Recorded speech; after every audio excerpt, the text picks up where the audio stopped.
Olá, boa tarde. Veja os destaques de hoje do portal da Assembleia. As perspectivas dos deputados estaduais maranhenses para a legislatura 2021 a 2023. Os preparativos para o início do ano legislativo que começa na próxima semana. Pais de alunos da creche Escola Sementinha participam de reunião sobre o período de adaptação das crianças do maternal. Saiba a diferença entre as vacinas que estão sendo usadas no Maranhão contra a Covid-19. E veja também no quadro Sala de Entrevista um bate-papo com a superintendente do Hospital Universitário da Universidade Federal do Maranhão. É agora no portal da Assembleia.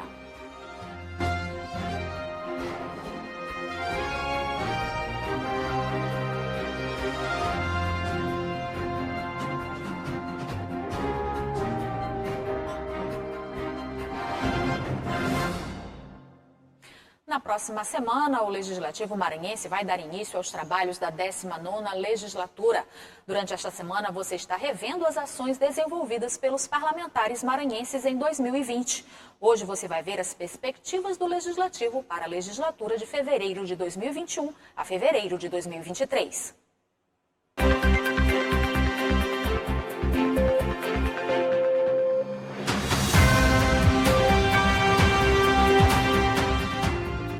Novidades e mudanças irão marcar o segundo biênio da 19ª legislatura na Assembleia Legislativa do Maranhão. O ineditismo fica por conta da bancada feminina, que pela primeira vez na história do Parlamento Estadual terá uma dezena de deputadas.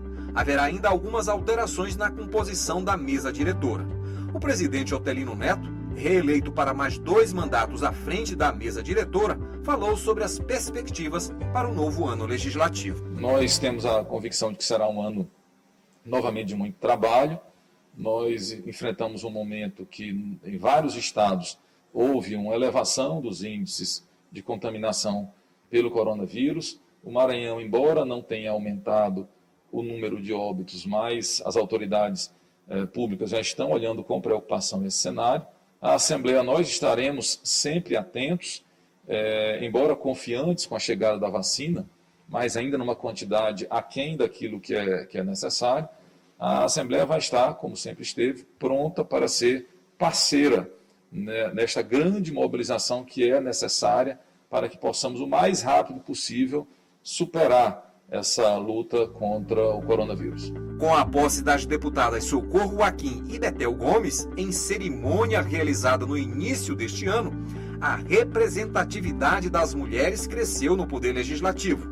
A bancada feminina tem as seguintes deputadas: Ana do Gás, do PCdoB, deputada Andréia Martins Rezende, do DEM, Betel Gomes, do PRTB, Cleide Coutinho, do PDT, Daniela Tema, do DEM, Betinha, PL, doutora Helena do Elib, do Solidariedade, doutora Thaís Ortegal, do PP, Mical Damasceno, PTB e Socorro Joaquim, MDB. Sobre as mudanças, a mesa diretora que vai conduzir os trabalhos de fevereiro de 2021 a fevereiro de 2023 teve alterações. Veja como ficou a nova composição. Deputado Otelino Neto, do PCdoB, é o presidente da mesa diretora. Claubert Cutrim, do PDT, é o primeiro vice-presidente. Detinha, do PR, é a segunda vice-presidente. Gildo Amaral, do Solidariedade, é o terceiro vice-presidente. O deputado César Pires, do PV, será o quarto vice-presidente. A deputada Andréia Martins Rezende, do DEM, será a primeira secretária. Doutora Cleide Coutinho, do PDT, segunda secretária. O deputado Pará Figueiredo, do PSL, será o terceiro secretário. E o deputado Paulo Neto, o quarto secretário. A solenidade de posse da mesa diretora desta vez será simples e rápida para atender os protocolos sanitários e de segurança. E um dia após a posse da nova mesa diretora, a Assembleia Legislativa realizará a primeira sessão do ano. Tradicionalmente, a solenidade é marcada por muita pompa e pela mensagem do governador do estado. Porém, em razão do momento de pandemia, a cerimônia deverá ser reduzida, como observa o diretor-geral da mesa diretora. Será realizada uma sessão solene, com a leitura da mensagem do senhor governador do estado. Essa mensagem ele faz um resumo das ações realizadas em 2020 e a projeção do que ele pretende fazer em 2021. Após essa leitura, a sessão é encerrada e já no dia 3 nós teremos as sessões ordinárias, normais. E sobre o formato das sessões, a Assembleia Legislativa continuará adotando o modelo híbrido, o mesmo de 2020, usando videoconferência. O comitê de imprensa e a galeria permanecerão fechados. Posteriormente, haverá avaliações para definir o momento da reabertura.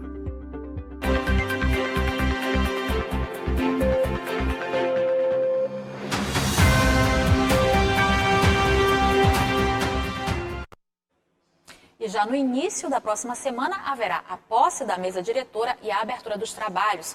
Os preparativos para os eventos que marcam a 19ª legislatura já estão sendo finalizados. A jornalista Elda Borges tem mais informações sobre o assunto. A cerimônia de posse da nova mesa diretora da Assembleia Legislativa vai acontecer dia 1º de fevereiro, a partir das 9 horas da manhã, aqui no plenário na Gibiaico. São 9 integrantes dessa nova mesa diretora que vai conduzir os trabalhos da Assembleia Legislativa por 2 anos. O presidente Otelino Neto, que é o atual presidente da Assembleia, vai conduzir a casa por mais 2 anos. Esse mandato, que começa agora, dia 1º de fevereiro, será encerrado em 1º de fevereiro de 2023. Logo em seguida, no dia seguinte, dia 2 de fevereiro, a partir das 9h30 da manhã, aí sim começa a sessão solene que dá início aos trabalhos legislativos deste ano.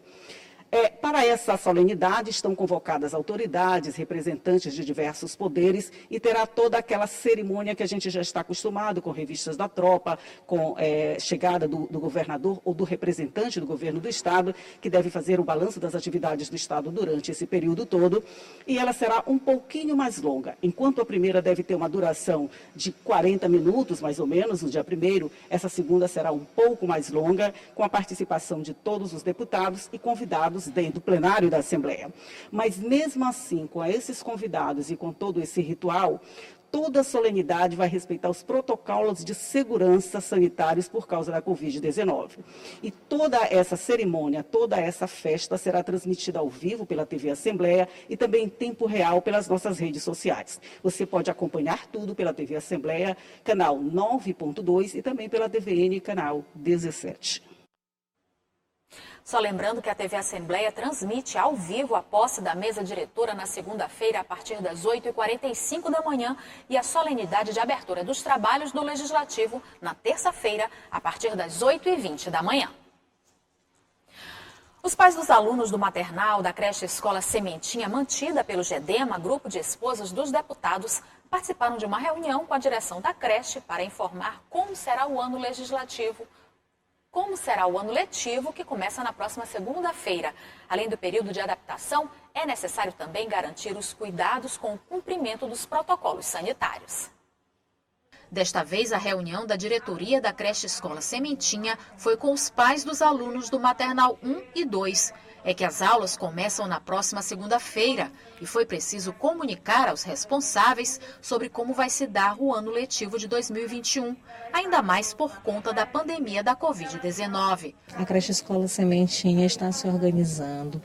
Passado alguns meses de experiência do presencial, agora preparados para receber essa faixa etária, que em momentos normais já requer um cuidado especial por conta das particularidades, das necessidades que possuem na idade deles.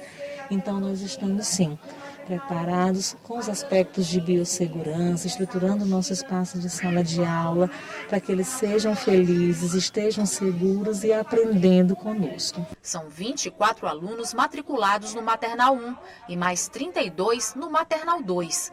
Este ano, as aulas vão continuar de forma híbrida, com atividades presenciais e online.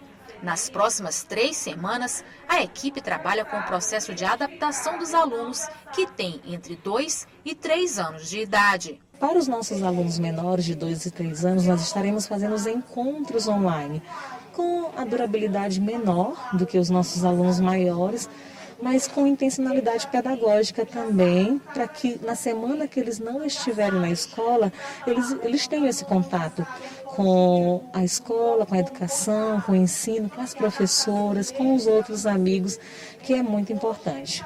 Fernanda tem uma filha matriculada no Maternal 2. Ela destacou a importância desse diálogo com a escola. Até para a gente sentir segurança, porque a gente vai estar deixando nossos filhos, né? E a gente não sabe como é que vai ser, né? Tem aí diz que vindo uma segunda onda. Será que realmente vem? Será que não? Então a gente sabendo como é que eles vão trabalhar toda a questão da segurança, entendeu? Para as nossas crianças, eu acho que não tem preço. Então precisa sim. Está muito válido e estão de parabéns.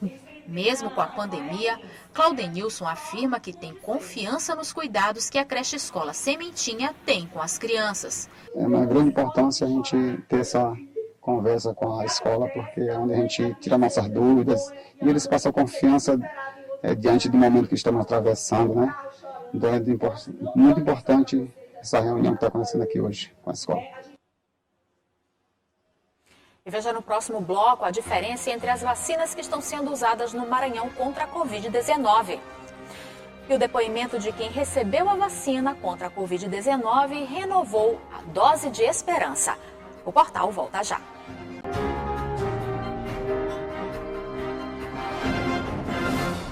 De acordo com a Secretaria Municipal de Saúde, mais de 16 mil pessoas, entre profissionais de saúde e idosos, já receberam a primeira dose das vacinas Coronavac e Oxford, em São Luís.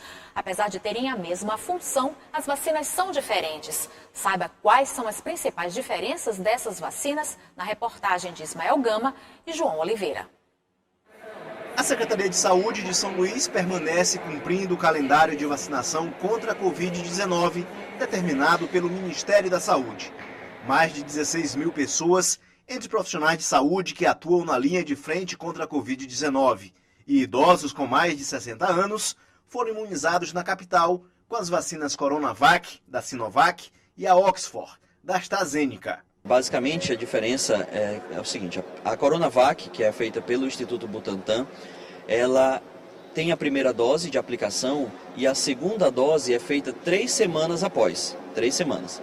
Já a Oxford AstraZeneca, a primeira dose é aplicada e a segunda dose será feita só com 3 meses depois. Inclusive há ainda uma discussão se realmente essa segunda dose será aplicada ou não. Mas o que a gente tem até o momento é que será aplicada sim 3 meses depois da primeira dose. Então essa seria a diferença assim, básica em relação à primeira para a segunda dose dessas vacinas. Dependendo da vacina, existe variação para a aplicação da segunda dose. A Coronavac, por exemplo, do Instituto Butantan, precisa ser aplicada no intervalo de 14 a 28 dias depois da primeira dose. A Oxford, o intervalo é um pouco maior, de 3 meses. A vacinação está sendo realizada no Centro Municipal de Vacinação no Multicenter Sebrae. A médica infectologista Maria dos Remédios destacou a eficácia das 2 vacinas utilizadas na imunização dos maranhenses. Butantan, com o laboratório chinês, o Sinovac, é uma vacina feita a partir do vírus morto, chamado vírus inativado. Então, é um vírus completo, ele não tem condição de causar doença, no Covid-19. É a tecnologia mais antiga em termos de produção de vacina, bastante consolidada. É a mesma tecnologia, por exemplo, da vacina da gripe. Então, dá poucas reações, normalmente é dor no local da aplicação, às vezes fica vermelho, às vezes a pessoa tem febre, mas as reações são bastante leves. Como já foi estudado até a fase 3, você já estudou em milhares de pessoas, então ela é bastante segura. No caso da vacina da AstraZeneca, é outra tecnologia, bem mais engenharia genética, uma coisa muito mais moderna. Você pega um adenovírus que foi modificado para não causar doença, para servir como vetor, só para ele apresentar ao organismo humano a proteína S do coronavírus para você fazer os anticorpos. Ambas as vacinas são seguras. E nesses tempos de dúvidas e incertezas quanto à aplicação das vacinas contra o novo coronavírus, você vai ver depoimentos de quem tomou a vacina e reacendeu a esperança de controle da doença.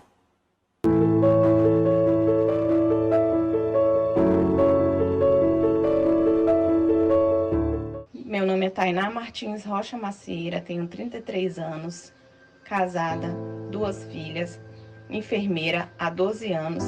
especialista e titulado em terapia intensiva. Colegas seus adoecendo e morrendo dentro do hospital. Eu acho que isso ali foi mais... Porque assim, de familiar meu, eu não posso falar porque eu não tive nenhum óbito dentro da minha família, né? Mas para mim, então, foi ver colegas do hospital adoecendo e morrendo. Pessoas jovens, né? A gente recebia as pacientes e dentro da UTI, você sabe que são pacientes bem graves, né? Pacientes que, na verdade, é uma doença que agrava muito rápido. A importância da vacina é a imunização e a redução da contaminação, né, das pessoas com a doença. Para quem desacredita, eu acho que assim como qualquer outra vacina que eles tomam, essa deve ser tomada, porque é imunizante, é uma imunização, né? Tem que ser tomada. Está sendo fabricado, né? E todo mundo vai tomar, todo mundo tem que tomar, na verdade, essa vacina. Tem que tomar.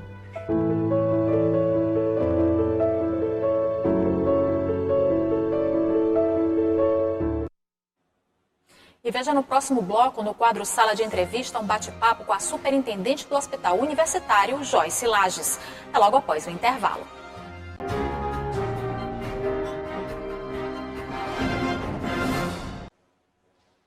No quadro Sala de Entrevista de hoje, Juraci Vieira conversa com a superintendente do Hospital Universitário da UFMA, Joyce Lages. Entre os assuntos, os cuidados com os pacientes de Covid-19 vindos de Manaus. Eu me despeço por aqui. Tchau e um ótimo fim de semana para você.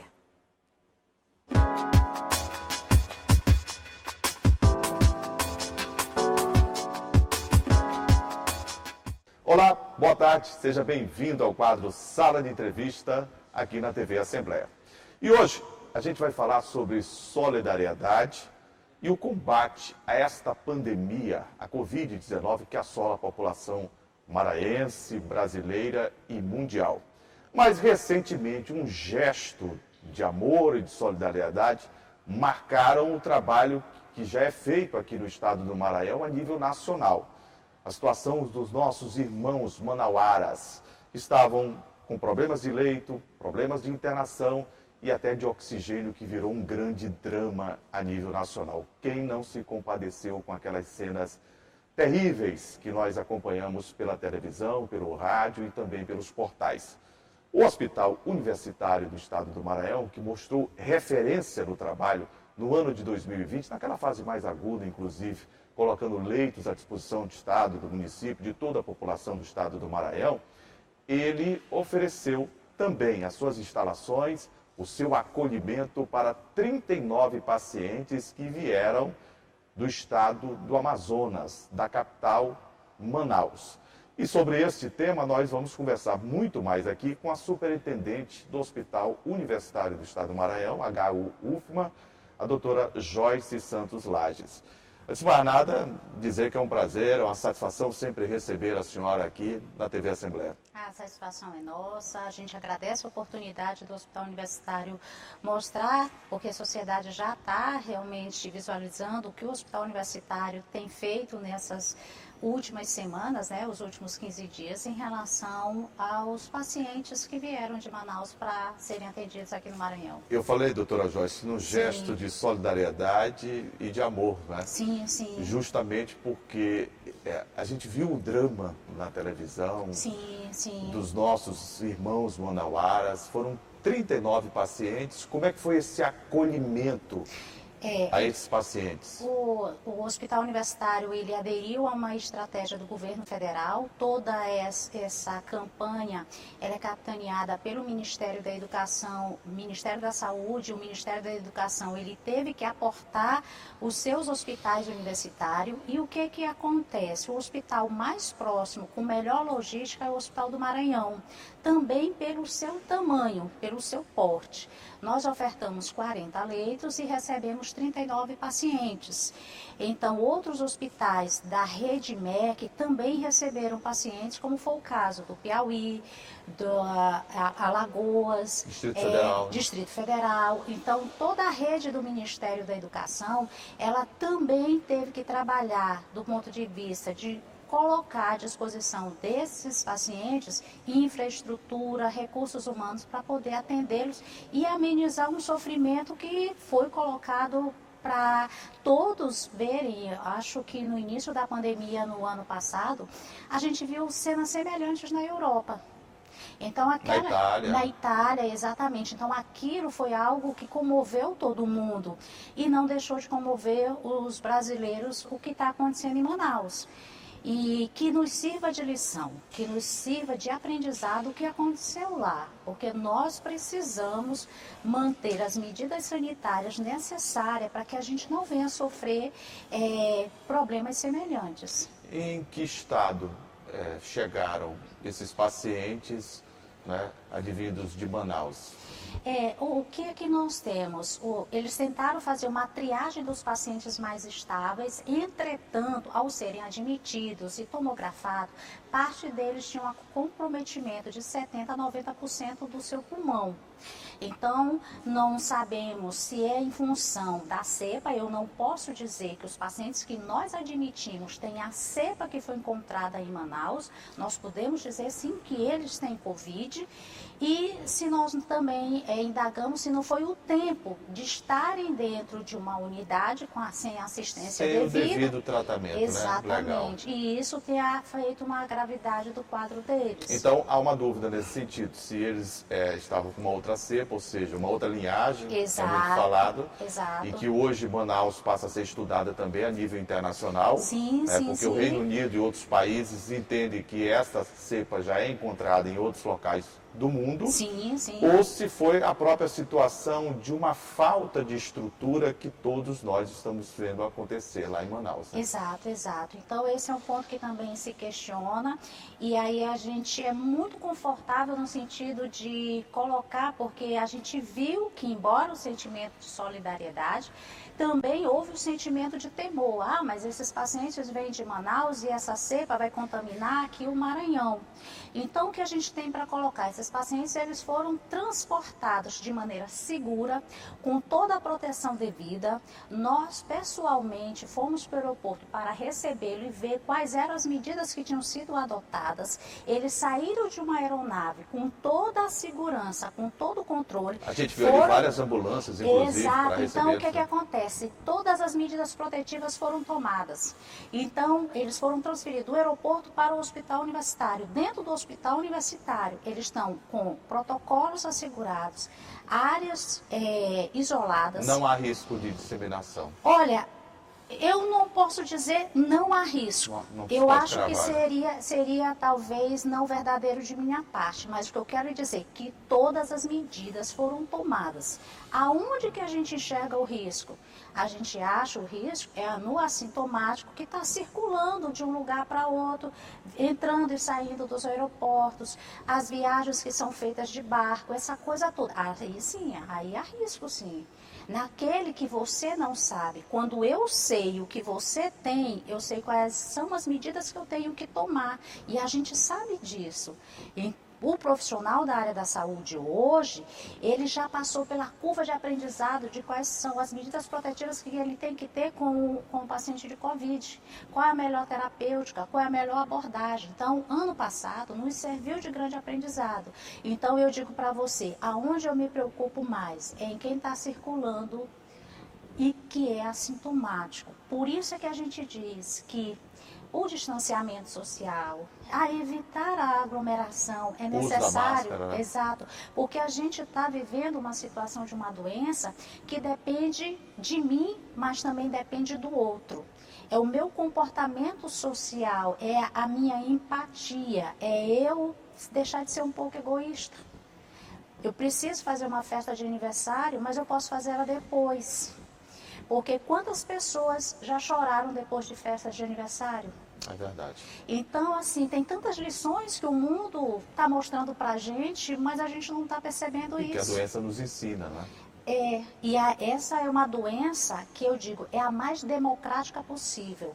Ela pegou o pobre, o rico, o país mais poderoso do mundo e ela está tratando todo mundo da mesma maneira. Se nós, como seres humanos, não aproveitarmos esse momento para aprendermos a sair de nós e pensarmos no outro, eu não sei o que nós seremos depois de tudo isso. É verdade, boa reflexão a senhora traz.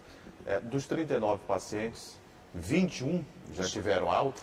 21 Essa é uma boa notícia. é uma situação boa e eu digo para você, eu digo que o hospital universitário, eu me orgulho da equipe que eu tenho.